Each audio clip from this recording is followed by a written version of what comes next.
গত সোমবার মানে ৯ই ডিসেম্বর চলে গেছিলাম অনেক বছর পরে আমার ছোটবেলার একটা বড় অংশ যেখানে কেটেছে সল্টলেকে, আমার স্কুলে। ২০০০ সালে প্রতিষ্ঠিত হওয়া এই স্কুলের নাম বেগম রোকেয়া স্মৃতি বালিকা বিদ্যালয়।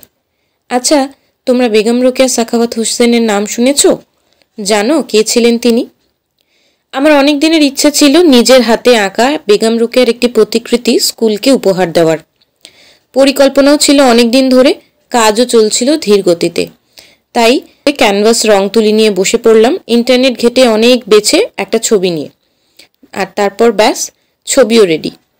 মঞ্চে উঠে আমার বানানো এই উপহার দিতে পেরে আমি তো খুব খুশি ছিলামই, আর আমার বিশ্বাস স্কুলের বড়দি এবং অন্যান্য দিদিরাও খুবই আনন্দিত হয়েছিলেন। তোমরাও দেখে বলো এটা কেমন লাগছে দেখতে। আজকের মতো টাটা।